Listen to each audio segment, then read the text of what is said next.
Ռուսաստանի դեմ պատժամիջոցների 19-րդ փաթեթը կհամաձայնեցվի շաբաթվա վերջին։ Այս մասին հայտարարել է Եվրոպական դիվանագիտության ղեկավար Կայա Կալասը Լյուքսեմբուրգում ԵՄ արտաքին գործերի նախարարների հանդիպումից առաջ։ Ես սպասում եմ, որ 19-րդ փաթեթը կհամաձայնեցվի այս շաբաթ։ Ցավոք դա այսօր չի լինի, բայց բանակցությունները շարունակվում են, հայտնել է դիվանագիտության ղեկավարը։ Կալասը նշել է, որ փաթեթը կհամաձայնեցվի Եվրամիության գագաթնաժողովի համար, որը կկայանա 5-շաբթի, հոկտեմբերի 23-ին։ Ուկրաինայի նախագահ Վոլոդիմիր Զելենսկին հայտարարել է, որ մոտ ապագայում կհանդիպի Ֆրանսիայի նախագահ Էմանուել Մակրոնի հետ։ Նման պայմանավորվածություն կողմերը ձեռք են բերել հեռախոսազրույցի ընթացքում։ Խոսեցի Ֆրանսիայի նախագահ Էմանուել Մակրոնի հետ։ Հիմա ճիշտ պահն է իրավիճակը տանել դեպի պատերազմի ավարտը։ Ամենակարևորն է լիարժեքորեն օգտագործել յուրաքանչյուր հնարավորություն եւ ճիշտ ճնշում գործադրել Ռուսաստանի վրա։ Պատերազմը նախաձեռնող կողմի վրա ճնշում գործադրելը հանգուցալուծման բանալին է, հայտնել է Զելենսկին։ Նա տեղեկացրել է, որ Մակրոնի հետ զրույցի ընթացքում քննարկել են վերջին շփումները գործընկերների հետ։ Համաձայնեցինք հանդիպել մոտ ապագայում, եզրափակել է Ուկրաինայի նախագահը։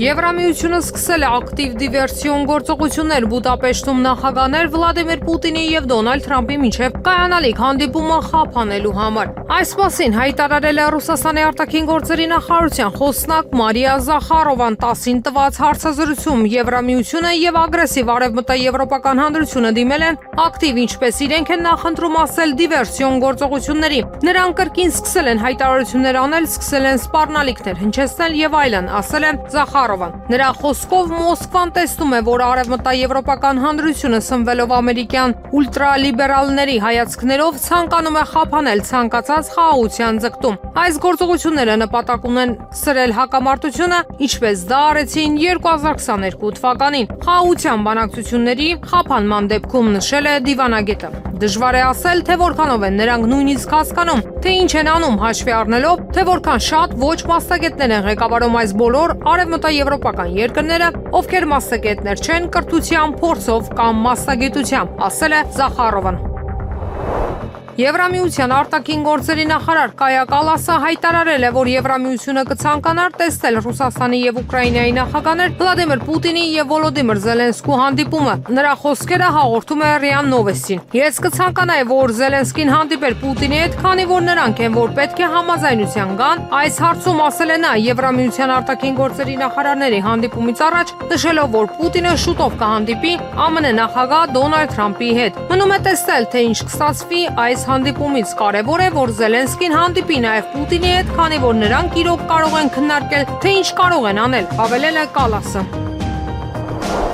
Լուվրի թանգարանի դրսում գտնվող աշխատակիցները այցելուներին տեղեկացնում են, որ Լուվրը երկուշաբթի օրը հոկտեմբերի 20-ին ամբողջ օրը փակ կլինի, ի տարբերություն նախկինում հայտարարված ծրագրերի, որոնց համաձայն փակվելու էր միայն ցուցահանդեսի այն հատվածը, որտեղ տեղեր ունեցել գողությունը, հաղորդում է ՌԻԱ Նովոստի թղթակիցը։ Ղեկավարությունը պարզապես որոշեց թանգարանը փակ պահել։ Այսօր հոկտեմբերի 20-ին այն բացելը գործնականում անիմաստ կլինի։ ՌԻԱ Նովոստին ասել է աշխատակիցներից մեկը։ Թանգարանի աշխատակիցները այդ առավոտյան թանգարանի բակում հավաքված բոլոր մարդկանց դուրս հանեցին տարածքից, ապա մոտեցողներին ասացին, որ թանգարանը փակ է։ Մի փոքր շփոթված մարդիկ դուրս եկան դարպասներից, որոնք անմիջապես փակվեցին։ Այնուհետև ճաղերի ետևում փակցվել է հայտարարություն։ Լուվրի թանգարանն այսօր հոկտեմբերի 20-ին փակ կլինի բացառիկ պատճառներով։ Այսօրվա օրվա բոլոր ամրագրումները կվերադարձվեն։ Շնորհակալություն ձեզ հասկացողության համար։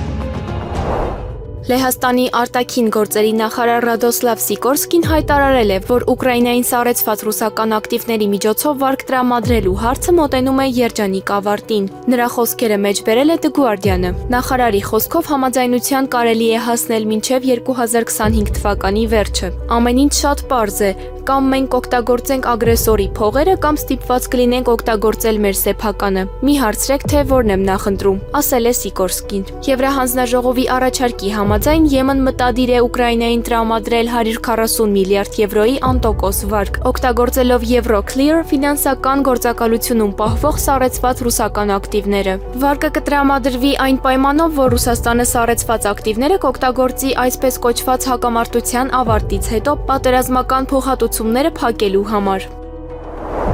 Ուկրաինայի նախագահ Վոլոդիմիր Զելենսկին հայտարարել է, որ անհնար է արագորեն դադարեցնել հակամարտությունը Ռուսաստանի զինված ուժերի զգալի գերազանցության պատճառով։ Նրա խոսքերը մեջբերել է RBC Ukraine-ը։ Նա հիշեցրել է, որ Ուկրաինայի զինված ուժերը ավելի քան 3 տարի բախվում են զգալիորեն ավելի հզոր թշնամու հետ։ Մենք կռվում ենք ռուսական բանակի դեմ։ Ահա թե ինչու է անհնար այս պատերազմն այդքան արագ ավարտել, ասել է Զելենսկին։ Այնուամենայնիվ NBC-ին ավելի վաղ տված հարցազրույցում նա ասել է, որ ռուսական բանակն այժմ թույլ դիրքում է, քանի որ վերահսկում է Ուկրաինայի տարածքի մոտ 1%-ը։ Գիտնականները կանխատեսում են, որ արեգակնային բռնկումների ակտիվությունը լիովին կկայունանա հոկտեմբերի 20-ին։ Սրա մասին հաղորդվել է Ռուսաստանի Գիտությունների ակադեմիայի տիեզերական հետազոտությունների ինստիտուտի արեգակնային աստղագիտության լաբորատորիայի Telegram ալիքում։ Հաղորդագրության մեջ նշվում է, որ տիեզերական եղանակը կբնութագրվի հանգիստ գեոմագնիսական միջավայրով, թույլ մնացորդային խանգարումների ցածր հավանականությամբ։ Բռնկումների ակտիվությունը մոտենում է լիակատար կայունացմանը, հավելել է ինստիտուտը։ Նախորդ օրը հոկտեմբերի 19-ին տեղի է ունեցել նախավերջին M10-ի արեգակնային բռնկում։ ԱՄՆ նախագահ Դոնալդ Թրամփը հայտարարել է, որ Վաշինգտոնը կարող է մեղմացնել չինական ապրանքների ներմուծման մաքսատուրքերը, պայմանով, որ Պեկինը կփոխի իր մոտեցումը հազվագյուտ մետաղների արտահանման նկատմամբ եւ կվերականգնի ամերիկյան սոյայի նախկին գնման ծավալները, հաղորդում է TASS-ը։ Ամերիկացի առաջնորդի խոսքով դա կենթադրի մի քանի հիմնական հազվագյուտ մետաղների, այդ թվում սամարիումի, գադոլինիումի, տերբիումի, դիսպրոզիումի, լյուտեցիումի, սկանդիումի եւ իտրիումի արտահանման վերահսկողության վերացում։ Նա ընդգծել է, որ Միացյալ Նահանգները Չինաստանից փոխադարձ քայլեր է սպասում, քանի որ Վաշինգտոնը գոհ չէ Պեկինի ներկայիս քաղաքականությունից։ Ամեն ինչ նորմալ կլինի, ոչ մի բան չենք արել, գնում ենք թող նայեն ինչ ուզում է լինի, խնդիր չունենք, օրենքի տառը պաշտպանում ենք։ Այս մասին հայտարարել է Գյումրու քաղաքապետ Վարդան Ղուկասյանը աշխատասենյակից դուրս գալուց հետո քաղաքացիներին դիմելիս։ Գյումրու քաղաքապետարանից հայտնում են, որ Վարդան Ղուկասյանը վերադարձել է իր աշխատասենյակ։ Նա դեռ իր աշխատասենյակում է ազգային անվտանգության ծառայության աշխատակիցների Հայաստանի ոստիկանապետի հետ միասին փակված, ըստ ամենայնի ներսում քննչական գործողություններ են իրականացվում։ Ոստիկանության բարձրաստիճան պաշտոնյաներ են ժամանել Գյումրի այսօրվա առավոտից ու 7 ժամ շարունակ քաղաքապետարանի շենքը շարունակում են շրջափակված պահել ԱԱԾ աշխատակիցները, պարալիզացրել են քաղաքապետարանի աշխատանքը եւ թույլ չեն տալիս քաղաքապետարանի շենք ելում ու տանել։ Նշենք նաեւ իրավիճակը սրվում է պարբերաբար ոստիկանական ճնշումներով։ Կարմիր բերետավորները տեսախցիկների առաջ անվարան սպառնում են քաղաքացիներին, նշելով, որ դիմադրությունը քրեորեն պատժելի արարք է։ Այնպես որ քաղաքապետին բերման ենթարկելու որոշումը չպետք է խոչընդոտել, բայց գյումրեցիները համառորեն շարունակում են կոշտ դիմադրություն ցույց տալ խիտ շարժումներով եւ թույլ չեն տալիս բերման ենթարկել մարտի 30-ին ընտրած քաղաքապետին։ Ոստիկանական մեծաքանակ զորք է պարբերաբար բերվում Գյումրու հրապարակ, հազարավոր բնակիչներ շրջափակել են հրապարակի մուտքերն ու քաղաքապետարանի շենքը եւ բացականչություններով քաջալերում են իրենց խոսքով ամենաուժեղ քաղաքապետ Վարդան Ղուկասյանին։ Նշենք, որ հակակոռուպցիոն կոմիտեում փաստական տվյալներ են ստացվել կաշառք գումար պահանջելու եւ ստանալու դեպքերի վերաբերյալ։ Նախաձեռնված քրեական վարույթի շրջանակներում 8 անձանց, ներառյալ համայնքի ղեկավար Վարդան Ղուկասյանի եւ Գյումրու գլխավոր ճարտարապետ Հենիկ Գասպարյանի նկատմամբ կայացվել են հանրային քրեական հետապնդումներ հարուցելու եւ ձերբակալելու մասին որոշումներ։ Արցախի Մարտունու շրջանի Թաղավարտ գյուղում հակահետևակային ականի պայթյունից վիրավորվել է Ադրբեջանի ականազերծման գործակալության աշխատակիցը 1967 թվականին ծնված Իգլար Շիրինովը, գրում են ադրբեջանական լրատվամիջոցները։ Պայթյունի պահին նա էքսկավատորով աշխատանքներ իրականացնելիս է եղել։ Շիրինովը տեղափոխվել է շրջանային հիվանդանոց։ Նրա աջ ոտքը կրունկից անդամահատել են։ Ազգային ժողովի նախագահ Ալեն Սիմոնյանը մեկնում է Ժնև, որտեղ հոկտեմբերի 21-ին կհանդիպի Ադրբեջանի Միլի Մեջլիսի խոսնակ Սահիբա Գաֆարովայի հետ։ Կարծում եմ, ստեղծած իրավիճակում հանդիպումը շատ կարևոր է, որովհետև մեր երկու երկրների հանրությունների միջև վստահության վերականգնման հարց կա, որը պարլամենտականները թերևս ամենալավ կերպով կարող են լուծել, ասել է Սիմոնյանը։ Պաշտպանության եւ անվտանգության հարցերի մշտական հանձնաժողովի նախագահ Անդրանիկ Քոչարյանն անդրադարձել է 44-օրյայի զեկույցին Ալեն Սիմոնյանի գնահատականի մասին։ Ժամկետների խախտում չի կարող լինել, երբ նպատակը զեկույց ունենալն է, ասել է Անդրանիկ Քոչարյանը։ Լրագրողի հիշեցմանը, թե ազգային ժողովի նախագահ Ալեն Սիմոնյանն էլ է նման գնահատական տվել զեկույցին, Քոչարյանը պատասխանել է. Հետո ինչ բան է ժամկետան զեկույց, այսինքն զեկույց չկա։ Ես իմ հարցազրույցներից մեկում ասել էի, եթե կա մի քանի իրավաբան, կան մի քանի տեսակետ, բայց երբ որ վերցնում ես առողջ իրավական տրամաբանությունը, վերջին հաշվով նպատակը զեկույցն էր։ Հիմա զեկույցի արկայության դեպքում ասել, որ զեկույցը ժամկետանց է, այսինքն ոնց այդ զեկույցը մեռավ, չէ որ այդ զեկույցի հիմքում նպատակ է դրված եղել լուծել այդ խնդիրը, այսինքն վերհանել բոլոր այն խնդիրները, որոնց արկայության պարագայում մենք ունեցել ենք 44-օրյա պատերազմի ընթացքում պարտություն, նշել է Անդրանիկ Քոչարյանը։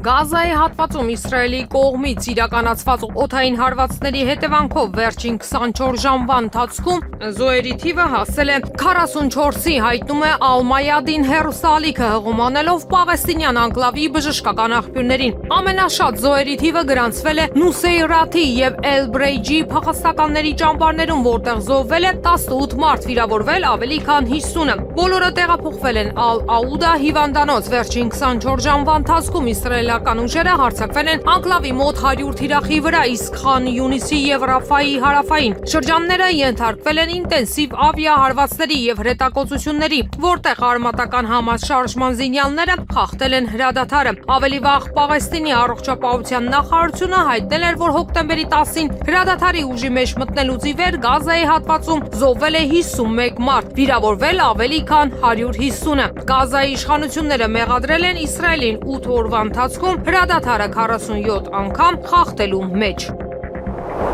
Եվրամիության երկրները դեռևս չեն հասել փոխզիջման, այսպես կոչված փոխհատուցման վարկային սխեմայի շրջանակներում ռուս ակտիվների բռնագրավման վերաբերյալ, սակայն նրանք ակնկալում են առաջընթացի հասնել հոկտեմբերի 23-ից 24-ի գագաթնաժողովում։ Այս մասին հայտարարել է Եվրամիության արտաքին գործերի նախարար Կայա Կալասը Լյուքսեմբուրգում Եվրամիության արտաքին գործերի նախարարների հանդիպմանը ժամանելուն պես։ Մենք առաջարկեցինք փոխհատուցման վարկ, մենք առաջընթաց են գրանցել, բայց դեռ այնտեղ չենք։ Հուսով եմ գագաթնաժողովում ավելի շատ առաջընթաց կլինի, ասել է Կալասը։ Նա ընդունել է այս հարցի շուրջ լուրջ տարաձայնությունների առկայությունը, ընդգծելով, որ սա պահանջում է փոխզիջում եւ որ Եվրահանձնաժողովն այժմ աշխատում է Բելգիայի համար համերաշխության միջոցառումների վրա Եվրամիության երկրների միջև ֆինանսական ռիսկերը կիսելու համար։ Սեպտեմբերի 10-ին Եվրահանձնաժողովի նախագահ Ուրսուլա ֆոն դեր Լայենը հայտարարեց, որ Եվրահանձնաժողովը մտադիր չէ արգրավել արևմուտքում գտնվող ռուսական սառեցված ակտիվները, այլ դրանք օգտագործի Ուկրաինային վարկեր տրամադրելու համար։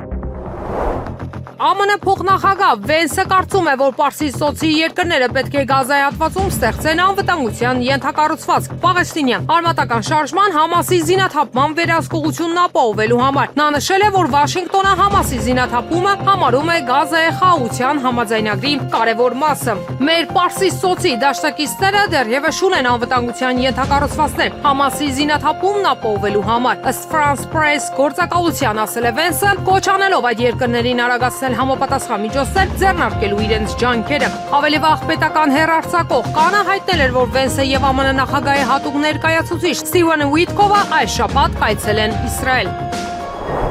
Գերմանիան պլանավորում է Միացյալ Նահանգներից գնել ևս 15 F-35 կործանիչ, մոտավորապես 2.5 միլիարդ եվրոյի դիմաց, հաղորդում է Der Spiegel ամսագիրը, հղումանելով փաստաթղթերին։ Բունդեսվերի ռազմաօդային ուժերն արդեն շահագործում են այս մոդելի 35 ինքնաթիռ, սակայն Բերլինը պնդում է, որ անհրաժեշտ է ընդլայնել իր ավիապարկը Հյուսիսատլանտյան դաշինքի անդամ երկրների ռազմաօդային ուժերի ՆԱՏՕ-ի նոր պահանջները բավարարելու համար։ Հոկտեմբերի 8-ին Բունդեսթագի բյուջետային հանձնաժողովը հաստատեց պաշտպանության նախարարության մի քանի գնումների նախագծեր ավելի քան 7 միլիարդ եվրո արժողությամբ։ Մասնավորապես գործարքը վերաբերում էր 3.75 միլիարդ եվրո արժողությամբ Եվրոֆիղտեր կործանիչների գնմանը։ Մատակարարումները սպասվում են 2031-ից 2034 թվականների միջև։ Գնվող կործանիչների քանակը չի նշվել, սակայն Der Spiegel-ը հայտնել է, որ խոսքը 20 ինքնաթիռի մասին է։ Գազայի հակամարտության հարցերով ԱՄՆ դեսպան Ստիվ Ուիթկովը եւ ԱՄՆ նախագահ Դոնալդ Թրամփի փեսան Ջարեդ Քուշները հոկտեմբերի 20-ին կժամանեն Իսրայել Գազայի համաձայնագիրը պահպանելու համար։ Հաղորդում է իսրայելական պետական հեռարձակող կանը։ Ամերիկացի ներկայացուցիչների այցը տեղի կունենա Պաղեստինյան անկլավում հրադադարի խախտման գրանցված ֆոնին։ Ստիվ Ուիթկովը եւ Ջարեդ Քուշները հոկտեմբերի 20-ին կմեկնեն Իսրայել համաձայնագիրը փրկելու փորձ կատարելու համար, ասվում է կանի հայտարարության մեջ։ Ավելի վաղ պետական հեռարձակողը հայտնել էր, որ ԱՄՆ փոխնախագահ J.D. Vance-ը հաջորդ շաբաթ նույնպես կայցելի Իսրայել։ Արքայազն Էնդրյուին կարգելվի մասնակցել թագավորական որևէ միջոցառման, այդ թվում թագադրումների եւ պետական արարողությունների։ The Times-ի հաղորդմամբ այս որոշումը կայացվել է Չարլզ III թագավորի եւ արքայազն Ուիլյամի միջև խորհրդակցություններից հետո, հանգուցյալ ֆինանսիստ Ջեֆրի Էփշտեյնի շուրջ շարունակվող սկանդալի ֆոնին։ Բուքինգեմյան պալատը հայտարարել է, որ Էնդրյուն այլևս չի օգտագործի Յորքի դուքսի իր տիտղոսը, քանի որ շարունակվող մեղադրանքները շեղում են ուշադրությունը նորին մեծության եւ թագավոր ընտանիքի աշխատանքից։ Ըստ պալատին մոտ կանգնած աղբյուրի որոշումը փորձ էր հստակ գիծ քաշելու եւ միապետության հեղինակությունը ռիսկերից պաշտպանելու համար։ Ավելի վաղ Չարլզ III թագավորի եղբայրը հայտարարել էր, որ ինքը հրաժարվել է Յորքի դուքսի տիտղոսից եւ դրա հետ կապված բոլոր պատիվներից։ Որոշումը կայացվել է Էփշտեյնի հետ նրա կապերի մասին նոր հաղորդագրություններից հետո։ Իսրայելի վարչապետ Բենյամին Նեթանյահուն պաշտոնապես հաստատել է իր մտադրությունը մասնակցելու առաջիկա ընտրություններին եւ նոր մանդատ ստանալու կառավարության ղեկավարի պաշտոնում։ Սրա մասին հայտնել է Նեթանյահուն հոկտեմբերի 18-ին Channel 14-ին տված հարցազրույցում։ Լրագրողի հարցին, թե արդյոք նա պլանավորում է մասնակցել 2026 թվականի հոկտեմբերին նախատեսված ընտրություններին, Նեթանյահուն պատասխանել է այո։ Սանկտ Պետերբուրգից Բաքու թռչող Ազալ ավիաընկերության ինքնաթիռը արտակարգ վայրեջք է կատարել Պուլկովո օդանավակայանում։ Այս մասին հայտնել են օդանավակայանի մամուլի ծառայությունը։ Վերադարձի որոշումը կայացվել է վայրեջքի մեխանիզմի անսարքության պատճառով, հայտնել է ընկերությունը։ Վայրեջքի ժամանակ ինքնաթիռը մի փոքր դուրս է եկել թռիչքուղուց։ Ինքնաթիռում եղել է 155 ուղևոր, տուժածներ չկան։ Ուկրաինայի նախագահը հայտարարել է տարածքների շուրջ բանակցություններ վարելու իր պատրաստակամության մասին, հիմնվելով շփման ներկայիս գծի վրա, եւ ընդգծել է ցանկացած ձևաչափով բանակցություններ վարելու իր պատրաստակամությունը։ Այս մասին հաղորդում է NBC News-ը։ Մենք պետք է ավարտենք այս պատերազմը եւ սկսենք այս ավարտը այնտեղից, որտեղ տեղակայված են զորքերը, շփման գծից, հայտարարել է Ուկրաինայի նախագահը։ Մինչ այդ Զելենսկին հայտարարել էր, որ Վաշինգտոնում ԱՄՆ նախագահ Դոնալդ Թրամփի հետ հանդիպման ժամանակ ինքը բարձրացրել է Ուկրաինայի մասնակցության հարցը Բուդապեշտում ամերիկացի առաջնորդի եւ Ռուսաստանի նախագահ Վլադիմիր Պուտինի միջև կայանալիք բանակցություններին։ ԱՄՆ նախագահ Դոնալդ Թրամփի եւ Ուկրաինայի առաջնորդի հանդիպումը տեղի է ունեցել հոկտեմբերի 17-ին, որը երրորդն էր 2025 թվականի սկզբից ի վեր։ Բանակցություններից առաջ Սպիտակ տան գործող նախագահը երկար հեռախոսազրույց է ունեցել իր ռուս գործընկեր Վլադիմիր Պուտինի հետ, որի ընթացքում երկու առաջնորդները համաձայնել են հանդիպել Բուդապեշտում։ Այս ֆոնին Ուկրաինայի մտահոգություններ են առաջացել, որ Թրամփ-Պուտին բանակցությունները կարող են ազդել Կիևին ռազմական օգնության վերաբերյալ ԱՄՆ որոշումների վրա։ Դիմակավորված հատուկ ջոկատայինները Գյումրու քաղաքապետարանում գործողություններ են իրականացրել։ Մի խումբ պաշտոնատար անձանց կողմից խոշոր չափերով կաշառք ստանալու, կաշառք տալու մեղադրանքներով ձերբակալվել է 8 անձ։ Հակակոռուպցիոն կոմիտեում քննվող վարույթի շրջանակներում Գյումրիի համայնքապետարանում իրականացվում են քննչական գործողություններ։ Այս մասին Եվրամեդիա 24-ին հայտնել են հակակոռուպցիոն կոմիտեից։ Ավելի ուշ հակակոռուպցիոն կոմիտեն հաղորդագրություն տարածեց, տեղեկացնելով, որ օպերատիվ հետախուզական վարչության կողմից ձեռնարկված մեծածավալ օպերատիվ հետախուզական միջոցառումների եւ գաղտնի քննչական գործողությունների արդյունքում փաստական տվյալներ են ստացվել Գյումրու համայնքի ղեկավարի եւ գլխավոր ճարտարապետի կողմից նախնական համաձայնությամբ կաշառք գումարներ պահանջելու եւ ստանալու դեպքերի վերաբերյալ։ Նախաձեռնված քրեական վարույթի շրջանակներում 8 անձանց ներառյալ համայնքի ղեկավարի նկատմամբ կայացվել են հանրային քրեական հետապնդումներ հարուցելու եւ ձերբակալելու մասին որոշումներ։ Տիգրան Գաբրիելյանը նշանակվել է Երևանի Շենգավիթ վարչական շրջանի ղեկավար։ Երևանի քաղաքապետարանի գործակարգավարական խորհրդակցության մեկնարկին հայտնել է քաղաքապետ Տիգրան Ավինյանը եւ հաջողություն մաղթել նորանշանակ պաշտոնյային։ Նշենք, որ Տիգրան Գաբրիելյանը մինչ այդ շրջակա միջավայրի նախարարի տեղակալ էր։ Համբարձում Մաթևոսյանի ՇՄ նախարար նշանակվելուց հետո միակ փոխնախարարը, որ չվերանշանակվեց իր պաշտոնում, Տիգրան Գաբրիելյանն էր եւ 2 ամիս անց նշանակվեց վարչական շրջանի ղեկավար։ Հայաստանի վարչապետ Նիկոլ Փաշինյանն այցելել է Սուրբ Աթոռում Հայաստանի Հանրապետության դեսպանություն, այս մասին հայտնել է վարչապետը։ Ավելի վաղ տեղեկացրել էինք, որ Վատիկանում Սուրբ Պետրոսի հրապարակում տեղի է ունեցել arczepiskopos Իգնատիոս Մալոյանի եւ եւս 6 երանելիների սրբադասման արարողությունը, որը հանդիսապետել է նորին սրբություն Լևոն 14-րդ պապը։ Միջոցառման շրջանակում վարչապետ Նիկոլ Փաշինյանը կարճատև շփում է ունեցել Իտալիայի նախագահ Սերջիո Մատարելլայի հետ։ Բեռնափոխադրողներն այսօր կրկին բողոքի ակցիա են իրականացրել կառավարության շենքի դիմաց։ Նրանց խոսքով հինգշաբթի էկոնոմիկայի նախարար Գևորգ Պապոյանի հետ հանդիպումը արդյունք չի տվել, իրենց խնդիրը չի լուծվել։ Նրանք դարձյալ պահանջում են հանդիպում Պապոյանի հետ։ Սա քաղաքական չէ, մենք այդ ամենից հեռու մարդիկ ենք։ Սա շրջափակման առաջին փուլն է։ Աշխարհի ամբողջ հայերը պետք է քաղաքական իրենց դիրքորոշումները մի կողմ դնեն եւ այս խնդրով զբաղվեն։ Եթե այս խնդրին լուծում չտվեցին, հունվարի 1-ից կարող են լրիվ շրջափակման մեջ մտցնել։ Լրագրողների հետ զրույցում ասել է ակցիայի մասնակիցներից մեկը։ Պակիստանը եւ Աֆղանստանը համաձայնության են եկել երկարաձգել հրադադարը, մինչև Դոհայում նախատեսված բանակցությունների ավարտը, հաղորդում է Reuters-ը, հողում անելով Պակիստանի անվտանգության ուժերի 3 եւ Աֆղանստանի թալիբանների 1 աղբյուրի։ Պակիստանը եւ Աֆղանստանը համաձայնության են եկել երկարաձգել 48-ժամյա հրադադարը, մինչև Դոհայում նախատեսված բանակցությունների ավարտը, հաղորդել է գործակալությունը։ Աղբյուրների համաձայն պակիստանյան պատվիրակությունն արդեն ժամանել է Դոհա, իսկ աֆղանական պատվիրակությունը նախատեսվում է ժամանել Կատարի մայրաքաղաք շաբաթ օրը։ ԱՄՆ Լուիզիանա նահանգում ոստիկանությունը ձերբակալել է Գազայի բնակչի 2023 թվականի հոկտեմբերի 7-ին Իսրայելի վրա Համասի հարձակմանը մասնակցելու կասկածանքով։ Այս մասին հայտնել է ԱՄՆ արդարադատության նախարարության մամուլի ծառայությունը։ Նախարարության տվյալներով այդ օրը ձերբակալվածը զինված եւ այլ անձանց հետ անցել է Իսրայել, Պաղեստինյան շարժմանը ահաբեկչական հարձակում իրականացնելու իր ջանքերի շրջանակներում։ Նշվում է, որ տղամարդը ԱՄՆ-ը ժամանել 2024 թվականի սեպտեմբերին վիզա ստանալու համար, դիմելիս չհայտարարելով Պաղեստինի ազատագրման դեմոկրատական ճակատի ռազմական թևին իր անդամակցության մասին։ Մենք ունենք օրենք, որը պարտավորեցնում է Հայաստանի կառավարությանը նման քաղաքականություն վարել եւ ձգտել անդամակցել Եվրոպական միությանը։ Երբ մենք կդիմենք դիմումով, ես չեմ կարող հստակ ասել։ Գուցե հաջորդ ամիս, գուցե հաջորդ տարի։ Դա կախված է բազմաթիվ գործոններից, բայց ինչպես արդեն ասացի, դա մեր պաշտոնական քաղաքականությունն է։ Այս մասին WY-ին տված հարցազրույցում հայտարարել է Հայաստանի արտգործնախարար Արարատ Միրզոյանը։ Իսկ մինչ այդ պաշտոնական դիմումի ներկայացմանը եւ Եվրոպական միության պատասխան ինչ սպասելով մենք արդեն սկսել ենք աշխատանքը Եվրոպական միության հետ զգալիորեն խորացնելով երկկողմ հարաբերությունները։ Մենք ունենք Հայաստան-Եվրամիություն համապարփակ եւ ընդլայնված գործընկերության համաձայնագիր եւ մենք արդեն սկսել ենք մուտքի արտոնագրի ռեժիմի բարձրացման գործընթացը։ Ինձ թվում է այս գործընթացը բավականին հաջող է ընթանում։ Մենք նաեւ բանակցություններ ենք վարում մի քանի նոր փաստաթղթերի շուրջ եւ ավարտել ենք գործընկերության նոր ծրագրի վրա իրականացվող աշխատանքները։ Այն կստորագրվի ամենաուշը հաջորդ 3 ամիսների ընթացքում, ասել է Արարատ Միրզոյանը։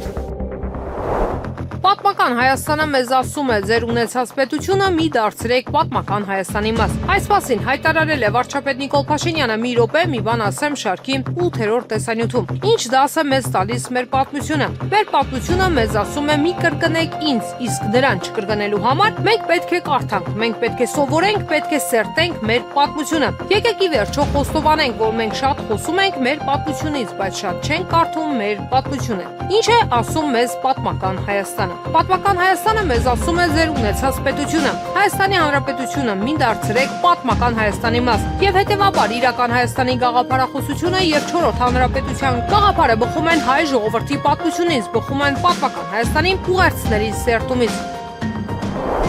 Կենտրոնական Քաղաքական ընտրական հանձնաժողովը ընտրությունների ժամանակ է իրականացնում վերահսկողություն ընտրությունների կազմակերպման ազատ, անկախ եւ թափանցիկ լինելու համար պատասխանատու է ընտրատարածքային ընտրական հանձնաժողովը։ Այս մասին լրագրողների հետ զրույցում ասել է Հայաստանի Հանրապետության կենտրոնական ընտրական հանձնաժողովի նախագահ Վահագն Հովակիմյանը։ Մինչև քարոզարշավը կուսակցություններն ու գործիչները ազատ են։ Քարոզություն կատարելու մեջ բոլորի մոտ թյուրըմբռնում կա, որ քարոզություն պետք է անել միայն քարոզության մեկնարկի հետ միասին։ Տեխնացուները կարող են 5 տարի շարունակ քարոզություն կատարել։ Քարոզությունը ավարտվում է ընտրությունների ավարտման հաջորդ օրվանից։ Ընտրական օրենսգրքով միակ սահմանափակումը ֆինանսական հաշվետվությունը ցույց տալն է, ասել է կենտրոնական ընտրական հանձնաժողովի նախագահ։ Կենտրոնական ընտրական հանձնաժողովի նախագահի խոսքով ընտրությունների ընթացքում եթե որևէ քաղաքական ուժ օրենքի խախտում թույլ կտա, հետևանքը անմիջապես վրա է հասնելու։ Օրինակ բերելով Գյումրու ընտրությունները, երբ կենտրոնական ընտրական հանձնաժողովը արձանագրել էր, որ պաստառները փակցնելու այդ խնդիր կար։ Քարոզարշավի ժամանակ քաղաքական ուժերը հապաղում էին պաստառները փակցնել ըստ վիճակահանության։ Մոտ 5 օր հետո խնդիրը կարգավորվեց կենտրոնական ընտրական հանձնաժողովի միջնորդությամբ, երբ ընտրատարածքային հանձնաժողովը չէր հասցնում լուծել հարցը։ Եվրամիությունը նողկալի կազմակերպություն է, որը չպետք է գոյություն ունենա։ ՌԻԱ Նովոստին ասել է ամերիկացի ձեռնարկատեր Իլոն Մասկի հայրը Էրոլը։ Իմ կարծիքով Եվրամիությունը նողկալի կազմակերպություն է, ընդգծել է նա։ Ըստ Էրոլի, Եվրամիությունը ներկայիս պայմաններում իրական իշխանություն չունի։ Ռուսական ուժերը կարող են շրջապատել Դոնբասում գտնվող բոլոր ուկրաինական ուժերը, այս գնահատականը ռազմաճակատում ստեղծված իրավիճակի մասին տվել է բրիտանացի ռազմական վերլուծաբան Ալեքսանդր Մերկուրիսը։ Ռուսական զորքերը կարող են շրջապատել Դոնբասում մնացած բոլոր ուկրաինական ուժերը երկու քաղաքներում՝ Սլավյանսկում եւ Կրամատորսկում։ Սա կստեղծի ոչ թե փոքր, այլ հսկայական կաթսա Դոնբասում պահվող ողջ ուկրաինական բանակի համար, նշել է նա։ Կրեմլի խոսնակ Դմիտրի Պեսկովն ավելի վաղ հայտարարել էր, որ հատուկ ռազմական գործողությունը կշարունակվի մինչև բոլոր նպատակների իրականացումը։